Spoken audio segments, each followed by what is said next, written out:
It's story time. Yeah. Wow. Okay. That makes the other two on the stage feel amazing. And Mike and Austin! And Mike and Austin? Oh, no, I'm in Austin! I'm the slightly taller part. I'm sorry. With the same mic, I can hear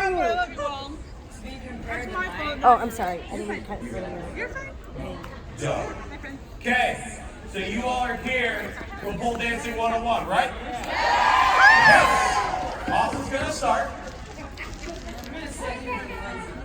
Rachel's a little tired, so she's gonna sit. Here, I can't read these things. Okay, so we're gonna talk to you about Rachel, don't take basic crap from them. video, photo, and kind of presentation of that. Yeah, who uses photos and videos in their posh business? That was the weakest cheer ever.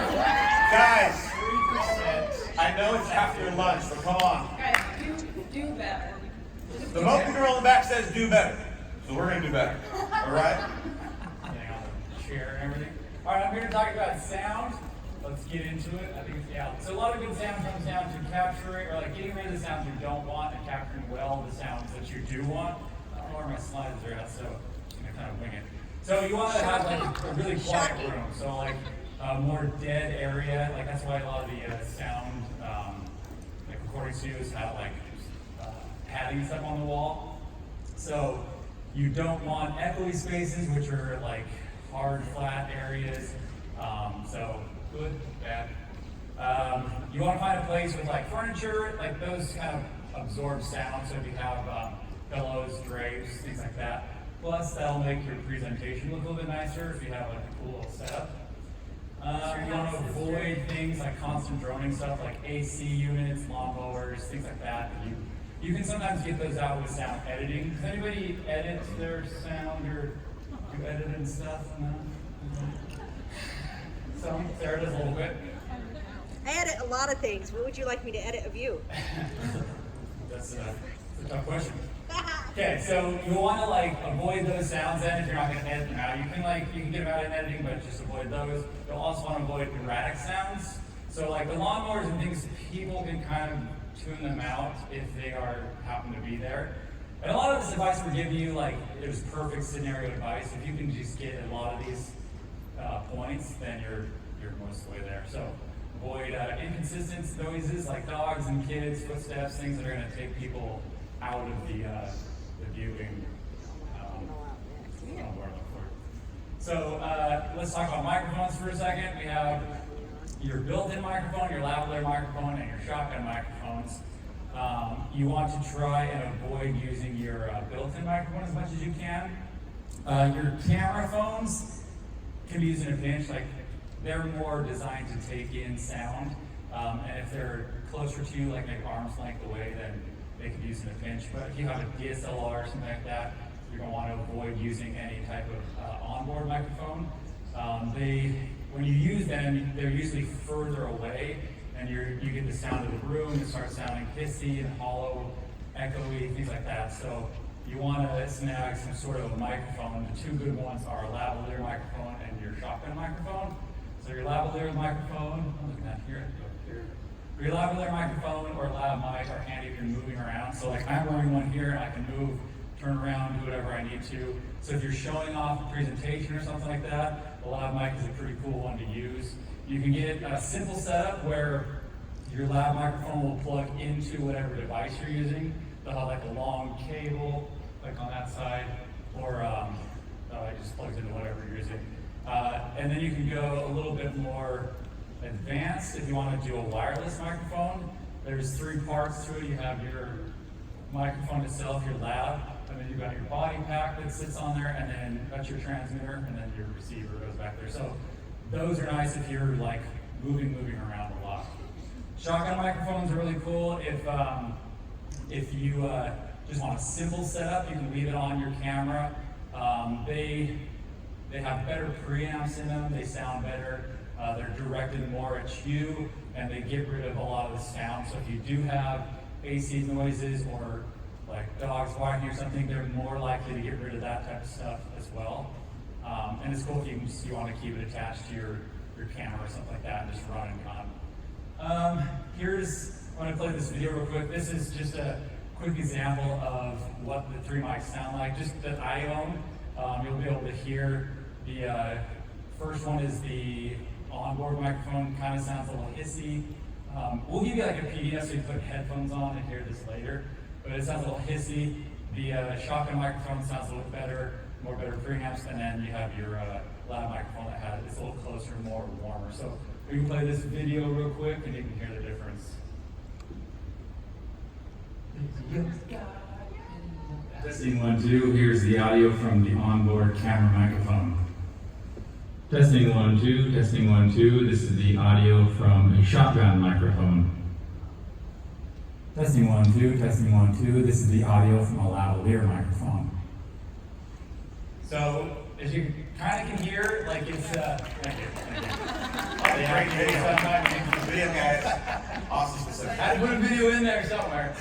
So yeah, the onboard is kind of just, you'll hear more hits, you'll hear more room tone. The lab gets warmer and a little better, and then the shotgun's better, and then the lab's just on you all year round. So I think that is, you guys said you didn't really use too many editors. I don't know. So if you do use an editor, you're wondering how you want to like export your sound. You see these bars down there. You'll also see in the waveform if you edit, but stick in the green. That's where you want to kind of stay. It's high in the greens. You can go right before you get to the yellow. It'll be good. If you go into the red and you're like sending somebody a video, then it's going to peak and sound kind of bad. So stay in the green or the yellow when you're exporting videos, and you'll be totally fine. I'm going to hand off to Adam for lighting. There you go. Okay. Yay, Austin! Honest and street. How much of that did you guys get? About this much or about this much? Cool. Austin's going pretty high level because realistically, what we're trying to do with Posh is that we want to make sure we give you the best tools possible so that you can make your business really stand out. Especially because you guys all share on social media, right? Yep. And there's a million different videos and photos, right? So it's going to take a lot more to make an impact. It's going to take a lot more to elevate what you're doing in front of everybody else's stuff that shows up on a feed. So Austin gave some really great points on like what types of microphones and stuff. I'm going to go over lighting, okay? So who actually has a dedicated space in their house that they use for their specific Posh business? A few of you, okay? And that's where you guys do all your photos and videos and things like that, right? Okay, so we're going to try and give you a brief rundown of a good way that you can set up a space that you can use for all of your Posh stuff when you want to do pictures or video, okay? So we're going to go over basic stuff like lighting, okay? So there's specifically 2 different types of light.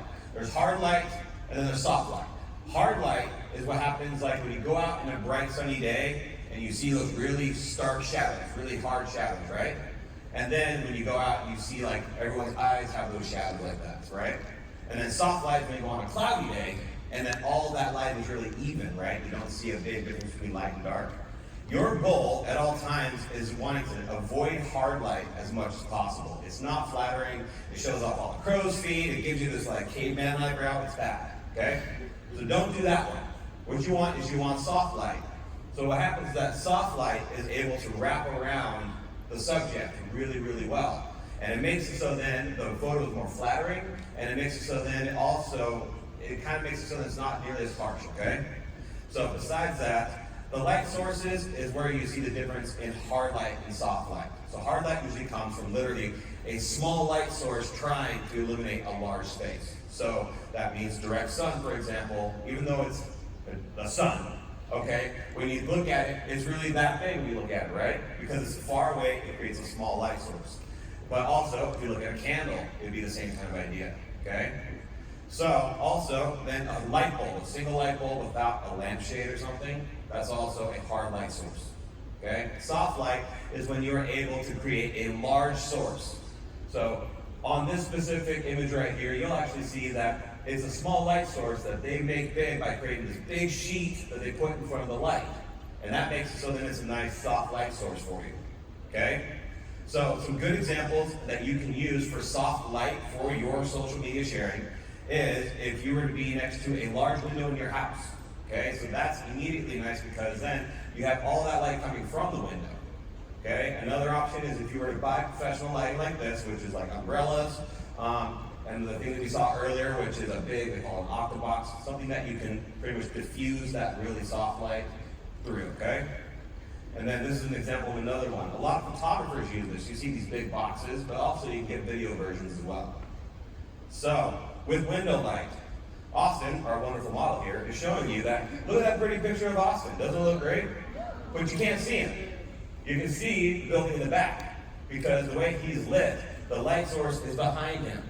Okay? So a better option were to be expose yourself to the background, not really in mind, because you're important, right? The subject in front is important. So you don't want to have to worry about if you see the building in the back unless that's what you're trying to focus on. Okay? So, window light right here, if you see so, Austin pretty much stood in the same place, and he took a photo with his back to the window, and then he saw the overhead light, that wonderful caveman eyebrow that you got, and then he turned and he used the window light source to light himself. And that created a much better option, okay? So, when you're talking about lighting gear, there's a couple different things you guys can do. So an LED light is literally just a bunch of little LEDs that make it so then you can just raise the light a little bit or a lot. It usually has like a volume knob almost on it. That makes it so then you can control how much light you're using. Or you can put it through an umbrella like it's on the slide. A ring light is a very popular option. They also sometimes call it DIY beauty light. The reason why is because it gives a nice even lighting all the way around your face. I've seen these with a lot of people who actually do a lot of posting on social media and Instagram. They'll use those because they're usually doing a photo or frame about the size of their chest and their face. That's about it. And they're a really good budget-friendly option. Okay? So, for filming, who actually uses video in their posts? A few of you? Video is going to get you probably the most attention over anything else, honestly, because something that's moving is going to create attraction immediately. So if you want it to look really good, you're going to want to focus on how to make it look really good. So Instagram, with their stories and stuff, it looks good to do in portrait, like this. But if you're doing YouTube or even Facebook, you're going to want to go horizontal, okay? They call it landscape, because then you're going to fill the full frame rather than getting these black bars. So, different types of cameras. A lot of people like to use just their phone, and you know what, that's fine. Like Austin was saying, sometimes you might have trouble with audio, but phones nowadays have actually really good quality video if you're able to work with the other things that you're going to be using, including your lighting and your setting. So a small DSLR, like the one in the middle, it's a mirrorless. That is a nice budget-friendly way to get a more professional look. And then, if you want to spend a lot of money, you can get a really nice version, which is like the Canon. Okay, so these options are ones that you can do, and you can use them for photo and video. So, another option, use a tripod. Hand holding is kind of hard for someone to focus on because it's usually shaking so much. A little cheap tripod like this will save you a lot of time and frustration if you're trying to do a video and like, oh, the product wasn't even in the shot. Oh, I didn't even get my face on with the face mask. This is a nice easy way that you can kind of set it and forget it, and you know what space you're working with. So, we're going to talk about taking products and photos and stuff on Instagram. I'm not that person. That is Rachel, as most of you guys already know, okay? Hey, can you hear me? Am I loud enough? I have the most monotone voice ever, so get excited. Okay, it's the green. Who remembers this? Harden in the middle. Yeah. Okay, so I'm here to tell you how to not do dumb stuff on Instagram. Like that. Alright, it's fine. It's fine. Okay, first, you gotta get your Instagram to be a business account. The reason, analytics. You gotta know who your demographic is, who is following you, where they're from.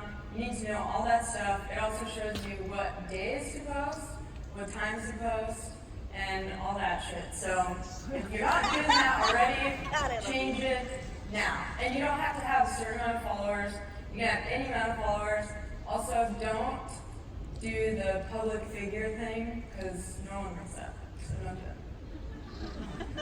it. Figure out why people follow you. That's huge, because if you're putting stuff out there that people don't want to see, then they're going to unfollow you, and that's obviously not good for your business.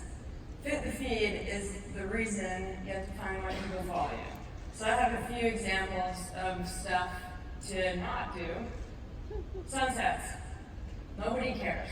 You may think your sunset photo is awesome, but no one else thinks it's awesome and they don't care. So don't do that. I know you guys think this is hilarious. You're like weird faces with your family, but nobody cares. So don't do that. Ugly babies.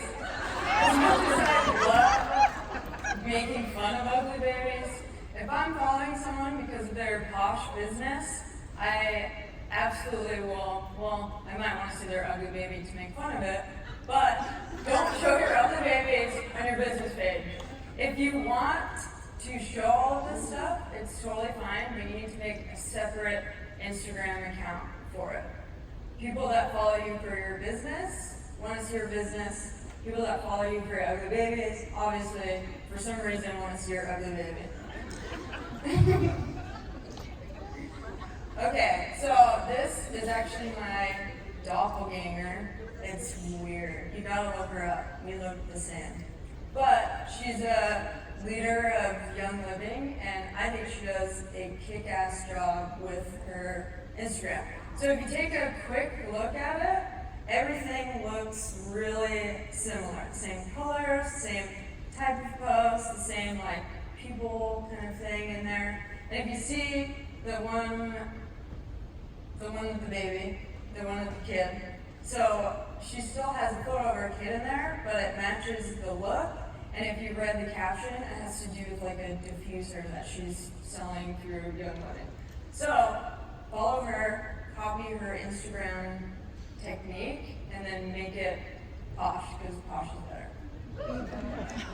So notice I added some awesome photos in there. Look at that ugly baby.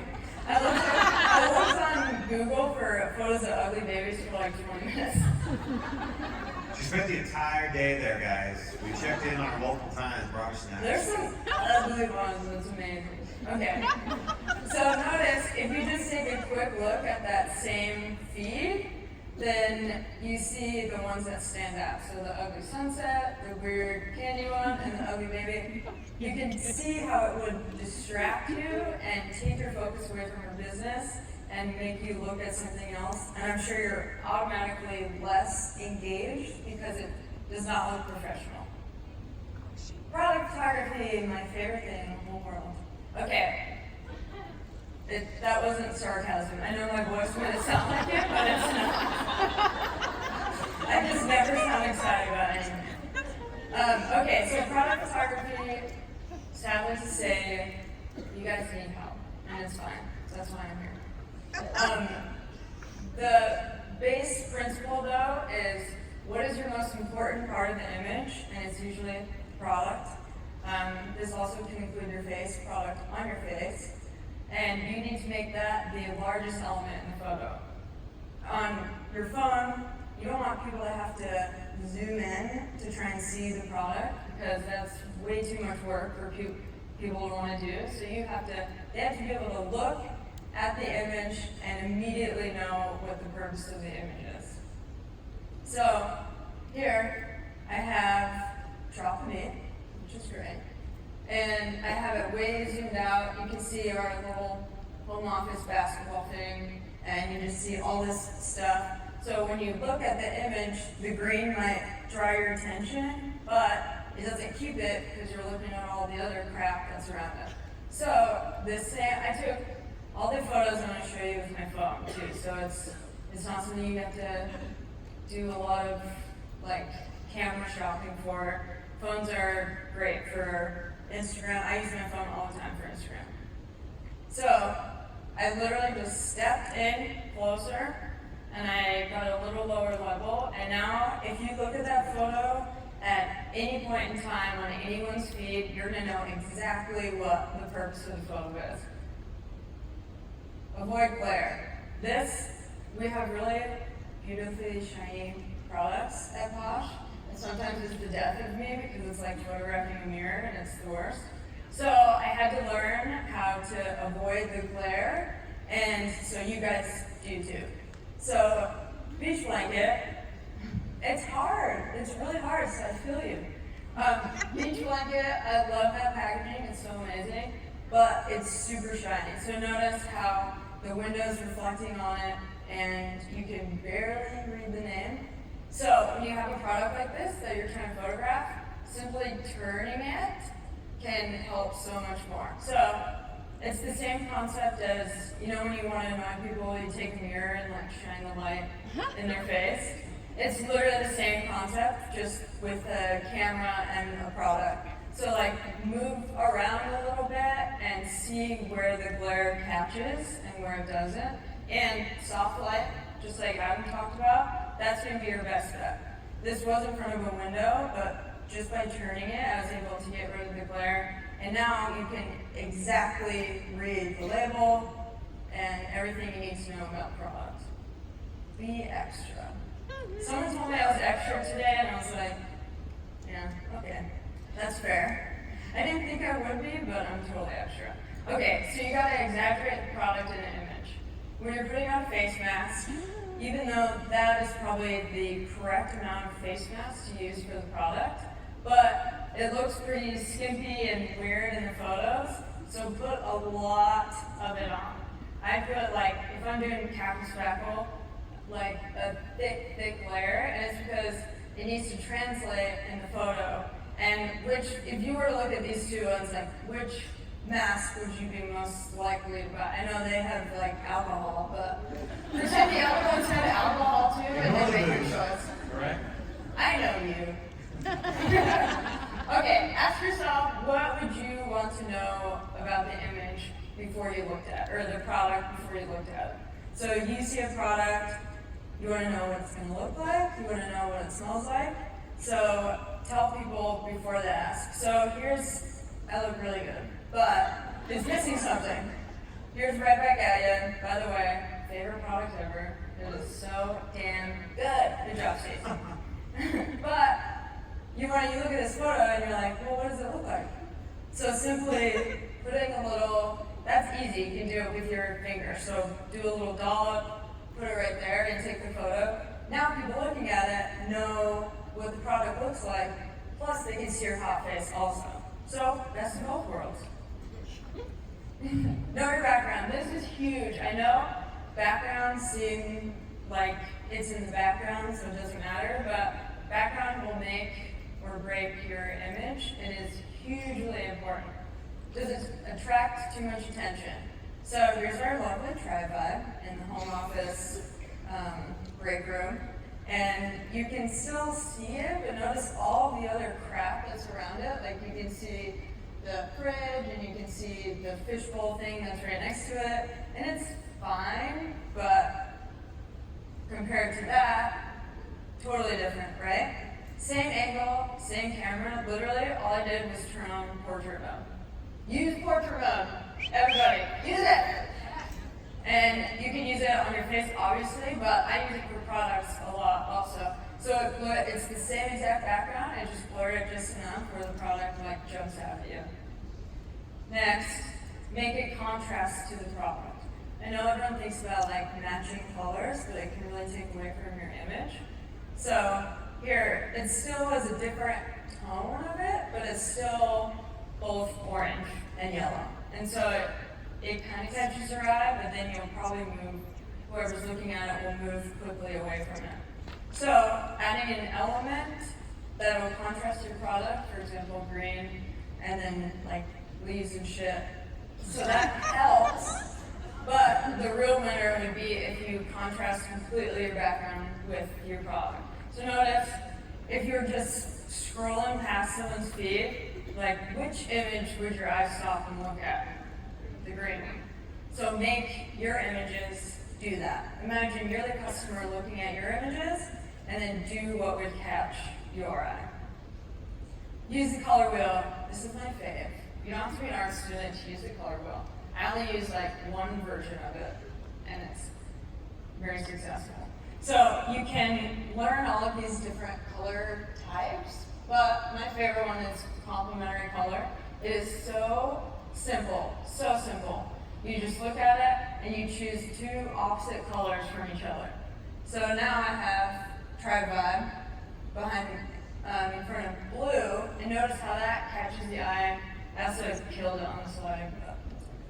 But notice how that like really makes the product stand out, and it complements it. So like yellow and purple, red and green. I don't use that obviously because that's just for Christmas. But any kind of complementary color, use it. If you have a green pillow, then and like a maroon product, that would be good. Or if we have like a Lady Limoncello hand cream, find some purple flowers and put it in front of that. Your product will just jump out at you and people will love it. Okay, editing your photos. Oh boy. This Instagram filters can be the death of me. So I take a beautiful photo for Posh and put a lot of work into it. And then I see it on someone's Instagram and they've used the contrast up 100% and the saturation up 100%, and I want to like jump off the building. It makes me sad. So professional photographers don't use filters because you have to represent the product accurately. So people, they see your green face mask and you put a filter on it and make it all warm. They're just gonna think it's a yellow face mask and the product's gonna look like shit. So when editing my photos, the most kind of, okay, so this is a filter on full blast. And you see how it like dims out the name, it's like all bright and it's not as dynamic, it's just like super bright and out there. I only use like less, 25% or less than the filter. So you can do a little bit of your own style, but you have to look at the product and make sure it still looks like that product. And like that girl's Instagram we looked at, I guarantee you she uses one filter at a very low level and the same filter throughout. You just gotta have it look the same, you need the product to look the same. I use, let's see, editing software. I use Enlight PhotoFox. I think it's dope. You can do like anything you could ever want on it. It's pretty much Photoshop for your phone. It's super great.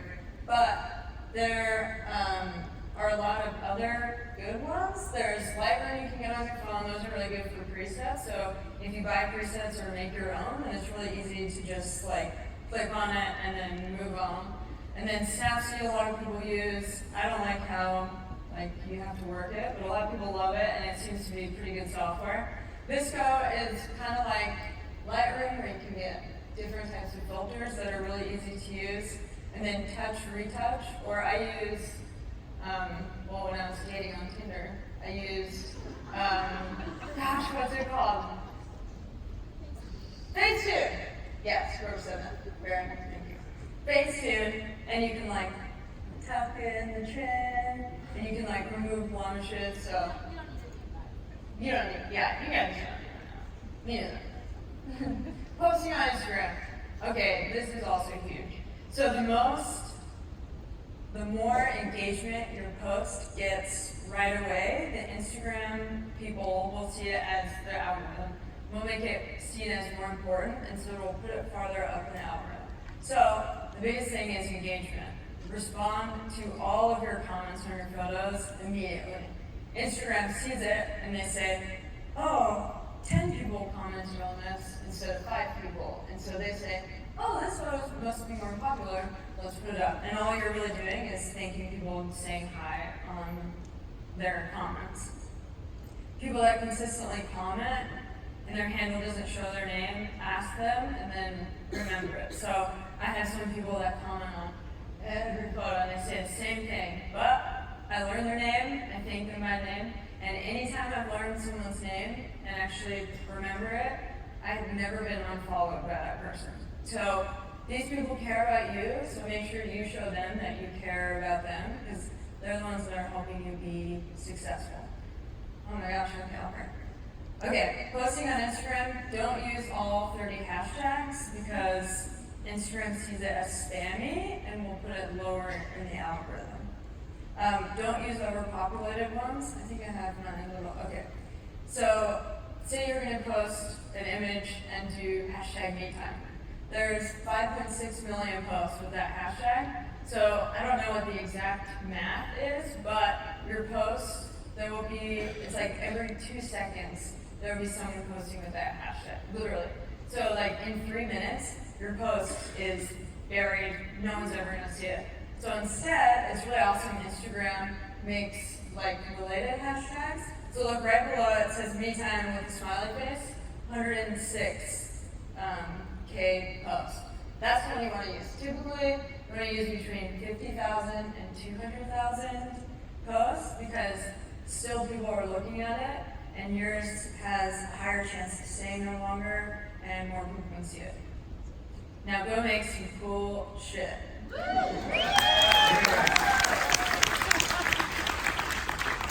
We have time for Q&A. Yeah, do we have a few questions that we can ask for you guys? Oh, that's my job. Let's go back. While we're doing that, though, I did see a few hands go up for questions. Right over here, to the green. I don't necessarily have a question, but I just do have a comment. I'll get it to you. Hold on. Austin's got to run.